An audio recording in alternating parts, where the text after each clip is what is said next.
Hello viewers, जैसे कि हमने कल एक लेसन प्लान बनाना सीखा था संज्ञा के ऊपर। आज उसी का सेकंड पार्ट हम करने जा रहे हैं। मैं आपको दिखाती हूँ। एलपी में हमने ये हमारा टॉपिक है। आज हम सेकंड एलपी करने जा रहे हैं। पाठ्य योजना 2 हिंदी की बुक है 4th क्लास की। उसमें सेकंड एलपी हमने इसको शो करा है। आज मैं आपको सेकंड एलपी बनाना बताऊंगी। ये है हमारी हुदहुद।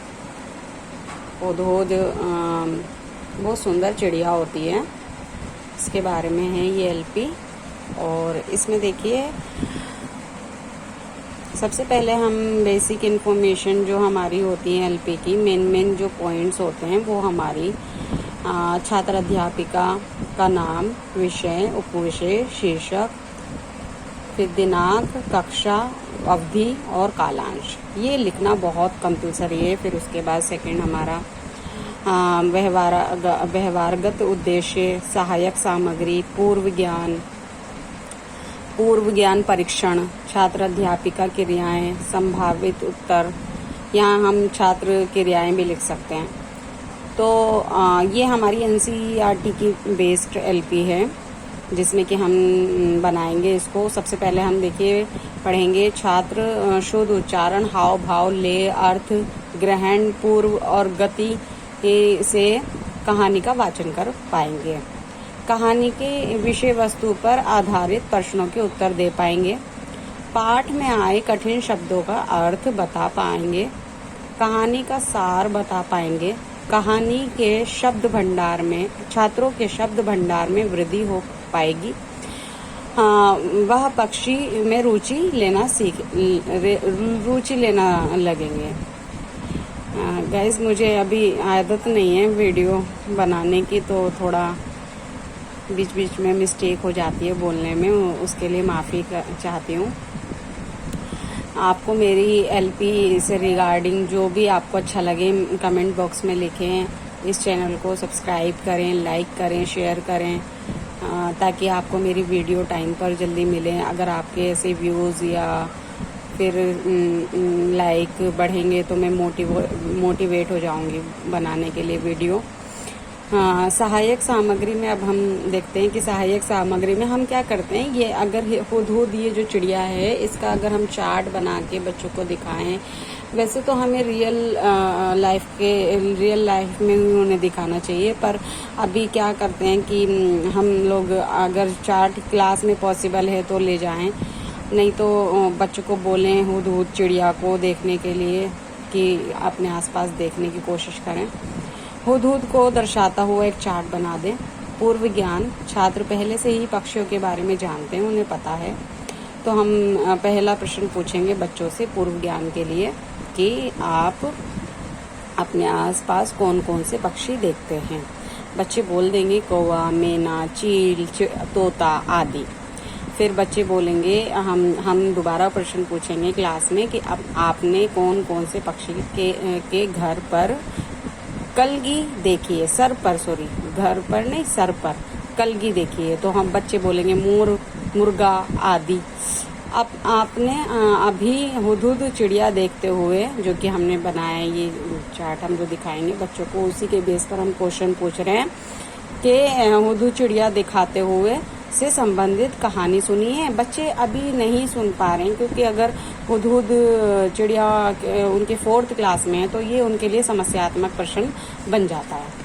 फिर इसके बाद देखिए, हम अपनी ये जो कहानी है इसको थोड़ा सार के रूप में हम बताने की कोशिश करेंगे कि इस कहानी में हुदहुद की तथा सुलेमान नाम के बादशाह की कथा बताई गई है। एक सुलेमान नाम का बादशाह आकाश मार्ग से अपने उड़न खटोले पर बैठकर कहीं जा रहा था। बहुत गर्मी थी, धूप से वे बड़े परेशान हो रहे थे।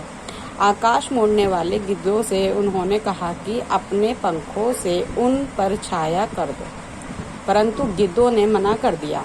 उन्होंने बताया कि हम तो इतने छोटे हैं कि और हमारी गर्दन पर पंख भी नहीं है, हम छाया कैसे कर सकते हैं। आगे जाकर बादशाह सुलेमान ने हुदहुद की मुखिया से मदद मांगी। हुदहुद ने सुलेमान की मदद की। सारी हुदहुद ने बादशाह को छाया दी। बादशाह इस बात से खुश हुए और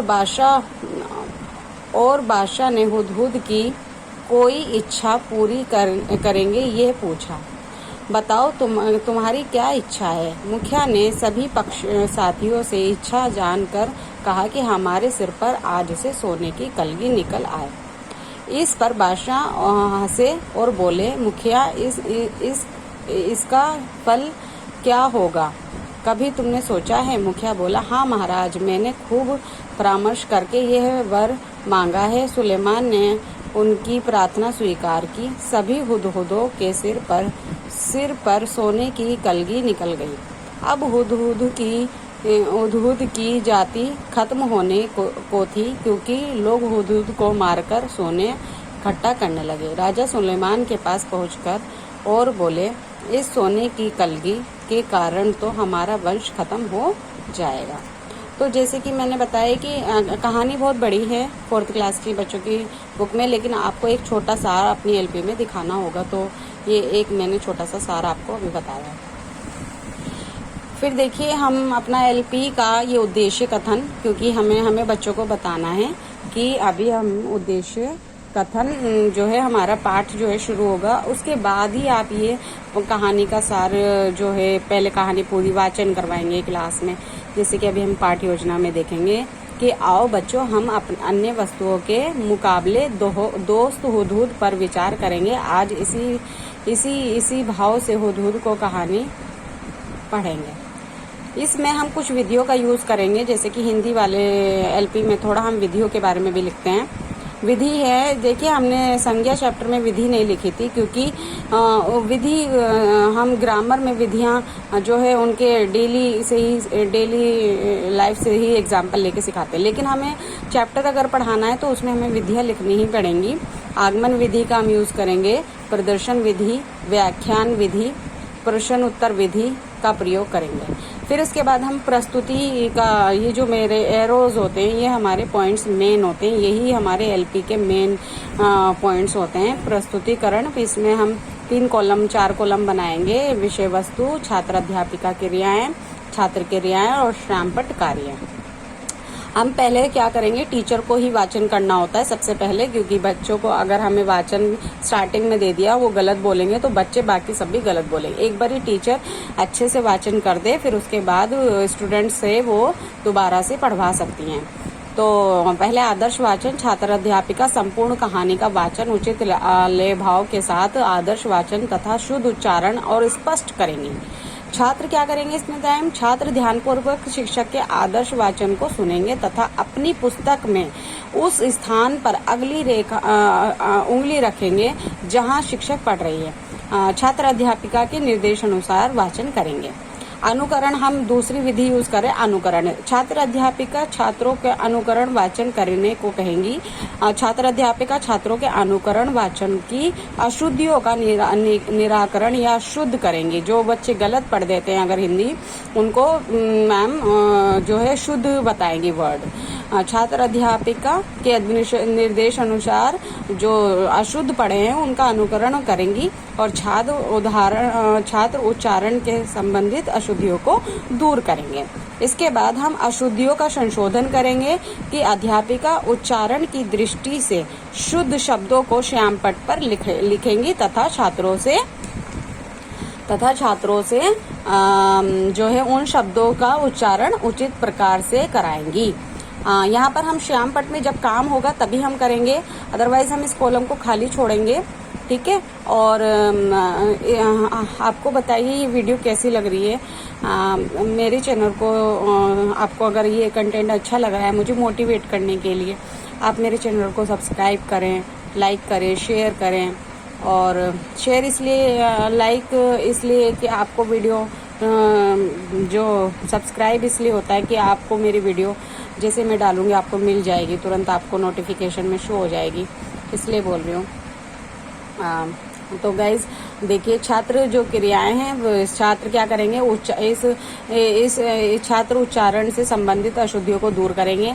फिर उसके बाद हम कठिन शब्दों का अर्थ बताएंगे बच्चों को। कठिन शब्द पाठ में कठिन शब्दों के अर्थ बताएं और लिखवाएं। छात्र कठिन शब्दों के अध्ययन से सुनेंगे और लिखेंगे। कठिन शब्दों के अर्थ अध्यापिका पाठ में कठिन शब्दों के अर्थ बताएं और लिखाएंगी। छात्र कठिन शब्दों के अर्थ ध्यान से सुनेंगे और उन्हें लिखेंगे। व्याख्या करेंगी अध्यापिका की। छात्र अध्यापिका व्याख्या करते हुए कहेंगी, हुदहुद एक बहुत ही सुंदर पक्षी है। हुदहुद को अलग स्थान पर अलग अलग नाम से जाना जाता है। मादा हुदहुद 3 से 10 अंडे देती है। हुदहुद संसार के विख्यात पक्षियों में से एक है। इसे पालतू नहीं बनाया जा सकता और ना ही इसकी बोली में मिठास है। ठीक है, छात्र ध्यानपूर्वक सुनेंगे हुदहुद कहानी को। फिर हम विचार विश्लेषण करते हैं कि हमने क्या क्या पढ़ा है। हाँ, क्या तुम्हारे घर के आसपास कौन कौन से पक्षी पाए जाते हैं के नाम पर बताओ। कौवा, मैना, तोता, चिड़िया आदि। ठीक है, फिर इसके बाद देखिए मैंने अभी इस कहानी का सार यहाँ पे भी लिखा है। आप इस कहानी का सार देख सकते हैं। मैं एक बार वाचन कर देती हूँ जल्दी से कि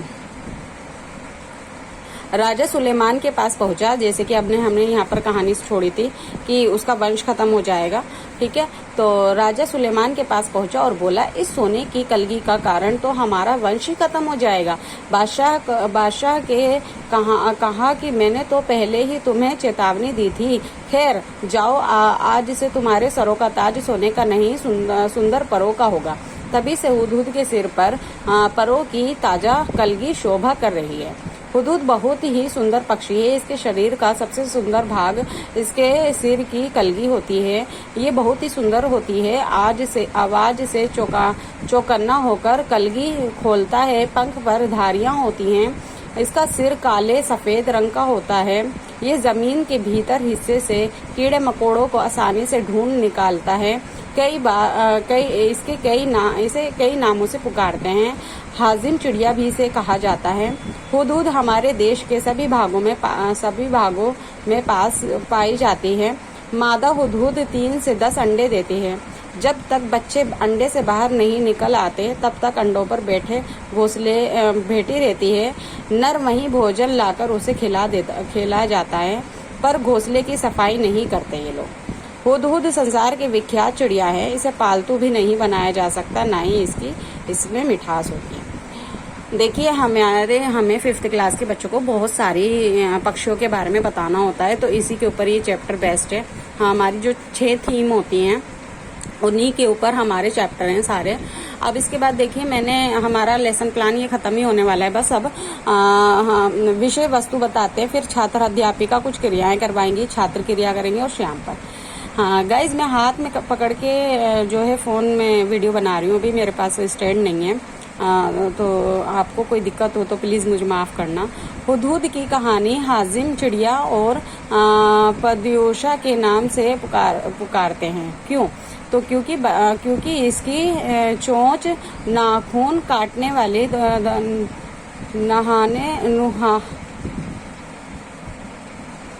नहरानी जैसे हैं, और पद्योशा क्योंकि ये डूब के कीड़े निकालते हैं। अच्छा, हम उसके बाद पुनरावृत्ति यानी कि रिकैप्चुलेशन लेते हैं कि बताओ कि ऐसे रंग की किस किस चीजों के होते हैं, कि रंग के नाम और रंग गहरा, फीका, भड़कीला, सुनहरा। यहाँ पर हम बच्चों को रंगों के बारे में बता रहे हैं। फिर उसके बाद हम गृह कार्य लास्ट अपना पॉइंट देते हैं, किसी एक पक्षी का चित्र बनाओ और उसके बारे में बताओ। फिर हम देखिए ये हमारा श्यामपट्ट है, मैंने जैसे कि बताया है। अभी मैंने ये श्यामपट्ट ड्रॉ करा है, लेकिन हम काले चार्ट पेपर से भी हम इसको बना सकते हैं श्यामपट्ट को। किसी एक पक्षी पर चित्र बनाकर उसको लगाओ। तो ये हमने एक होमवर्क दिया है बच्चों को। यहाँ पे देखिए मुझे इस एलपी पे मेरे रिमार्क हैं। ये class was disciplined, class participation was very nice, lesson participation was very systematic. तो देखिए मुझे ये मेरे डाइट में रिमार्क मिले हुए हैं। आपको ये वीडियो कैसी लगी है मुझे ज़रूर बताएं, आपका कमेंट मेरे लिए बहुत वैल्यूएबल है। और अगर मेरी वीडियो आपको पसंद आती है तो आप मेरे चैनल को लाइक करें, सब्सक्राइब करें, शेयर करें और मुझे आगे वीडियो बनाने के लिए मोटिवेट करें। शुक्रिया, थैंक्स फॉर वॉचिंग।